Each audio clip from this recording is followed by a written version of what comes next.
முருகாச்சரணம்.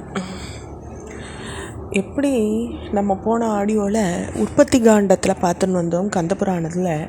அப்போ ஆண் அன்னங்கள் உயர தேடி போகும்பொழுது பெண் அன்னங்கள் பாதி பாலை குடிச்சுட்டு மீதி பாலை அந்த அன்னங்களுக்கு வைக்கிறத நம்ம பார்த்தோம். இப்போது அந்த கார்த்திகை பெண்களை பற்றி பாடுறேன். கார்த்திகை பெண்கள் குழந்தைய துயிலடைய செய்கிறாங்க. துயிலவோர் உருவம் துஞ்சி துண்ணென எழுந்து மென்சொல் பயிலவோர் உருவம் ஆய்தன் பயோதரம் பவளவாய்வை தையிலவோ உருவம் நக்கான் கமரவோ உருவம் ஆடல் இயலவோ உருவம் வாழா இறங்கவோ உருவம் செய்தான்.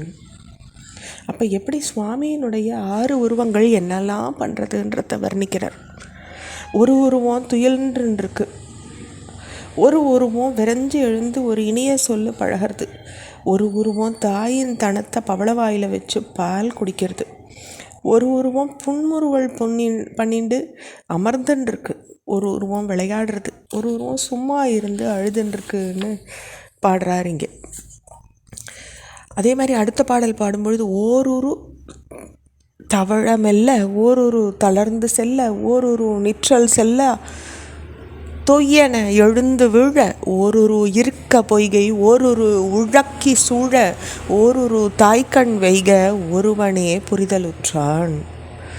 அப்போ ஒரு உருவம் மெல்ல தவழ்ந்துட்டே வருது, மெல்ல தளர்ந்து செல்ல, ஒரு உருவம் தளர்நடையிடுறது, ஒரு உருவம் எழுந்து நிற்க முடியாது விழுந்துடுறது, ஒரு உருவம் இருந்துட்டுருக்கு, ஒரு உருவம் தடாகத்தை கலக்கி விளையாடுறது, ஒரு உருவம் தாயின் மடித்தளத்தில் அமர்ந்துட்டுருக்கு. சிவகுமாரா இங்கனம் நீ ஆடல் புரியிறியே அப்படின்னுட்டு பாடுறது இந்த பாடல். ஆடவோ உருவம் செங்கை அறையவோ உருவம் நின்று பாடவோ உருவம் நாடி பார்க்கவோ உருவம் ஆங்கண் ஓடவோ உருவம் ஓர்பால் ஒழிக்கவோ உருவம் யாண்டும் தேடவோ உருவமாக சிவன் மகன் புரிதலுற்றான். அப்போது ஒரு உருவம் நடனம் புரியறது, ஒரு உருவம் தாளமிடுறது, ஒரு உருவம் பாடுறது, மற்றொரு உருவம் இந்த எல்லாத்தையும் அன்போடு நாடி பார்க்கறது, அங்கே ஒரு உருவம் ஓடுறது, ஒரு உருவம் ஒரு புகம் போய் ஒளிஞ்சிக்கிறது, மற்றொரு உருவம் ஒளிஞ்ச உருவத்தை தேடுறது. சிவபாலன் ஒருத்தானே பல உருவா விளையாடுறானேன்னு இந்த பாடல் நம்மளுக்கு பாடுறது. இப்படியாக ஒருத்தானே பல உருவா விளையாடின்னு இருக்கார் சுவாமி. அப்போ சிற்பரனாக வந்த இந்த செவ்வேளினுடைய விளையாடல் தரத்தை நோக்கி அயனாதி அமரர்கள் ஆனந்தம் அடைகிறாங்க. இந்த குமாரமூர்த்தி ஒருத்தந்தான் பல குழந்தைகளாக நம் முன் ஒரு கணத்தில் இல்லாத ஒரு பேதமாக நிற்கிறான். இந்த குமரனுடைய திருவிளையாடல் நமக்கு அறிய ஒண்ணாதது, எல்லா மாயமும் புரிய வல்லவன் இந்த குமரன், எல்லையில்லாத ஞானம் உள்ளவன், இவனைப் போலவே மாயை செய்ய வல்லார் யாரும் கிடையாது. ஆகவே அவன் ஒப்புயர்வற்ற சிவபெருமானியாம்னு வணங்கி நிற்கிறாங்க தேவர்கள்லாம்.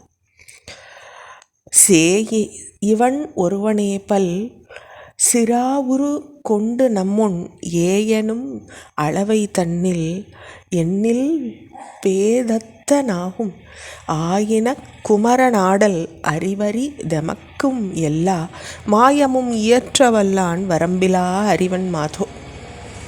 அப்போ முருகனுடைய பெயர் சிறப்புகளை நம்ம முன்ன பார்த்தோம். ஐயனாது திருநாமங்கள் மற்றும் சிலவற்ற பெருமை இப்போ பார்க்கலாம். முருகப்பெருமானுக்கு குமரன்னு ஒரு பெயர் இருக்குது.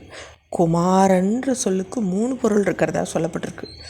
மாறன் அப்படின்னா மன்மதன், கூ அப்படின்றது இகழ்ச்சியை காட்டக்கூடியது, அதாவது தான் அழகால் மன்மதனையே இகழ்ந்தவன்னு பொருள்.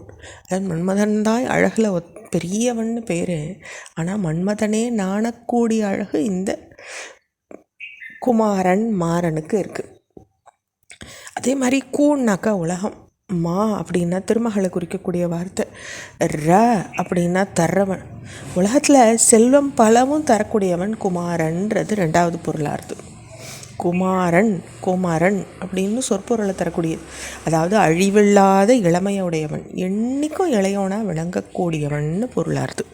தொடர்ச்சியை அடுத்த பகுதியில் பார்க்கலாம். முருகாச்சரணம்.